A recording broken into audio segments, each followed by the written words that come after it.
Les responsables de la police ont informé les chefs d'entreprise inquiets à Johannesburg de leur plan visant à mettre un terme à la violence xénophobe qui a coûté la vie à 12 personnes au cours de la semaine. La police affirme que la situation est sous contrôle mais n'a pas divulgué d'autres informations.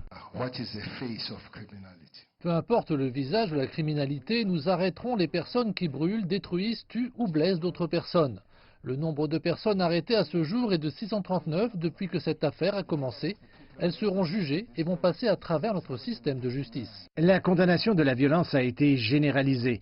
Cela a déclenché une réaction violente contre les entreprises sud-africaines, en particulier au Nigeria, où des sociétés telles que MultiChoice, Vodacom et MTN ont été contraintes de fermer leurs portes temporairement.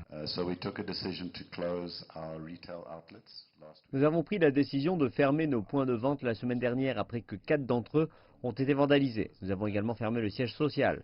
Et nous avons l'intention de le rouvrir bientôt. C'est aussi une grande tragédie pour ce marché que les magasins endommagés sont en réalité des magasins franchisés appartenant à des hommes d'affaires nigérians. La fraternité des entreprises sud-africaines s'est engagée à collaborer avec les autorités sud-africaines et nigérianes pour trouver des solutions à long terme. Je tiens également à féliciter le gouvernement nigérian d'avoir agi très rapidement pour calmer la situation la semaine dernière. En ce qui concerne notre engagement avec le ministre, cet engagement était très clair. Il nous a expliqué ce qu'il a fait la semaine dernière, c'est très positif le travail qu'ils font, et nous espérons sincèrement être près de la fin de la violence et nous verrons les choses revenir à la normale.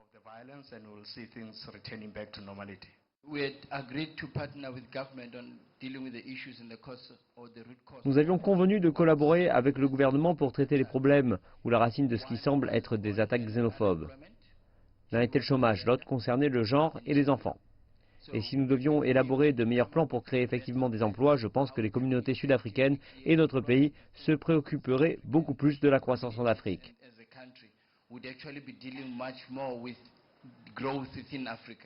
D'un côté, nous avons les problèmes liés au marché et à la perception des actionnaires, tant du point de vue commercial que des entreprises.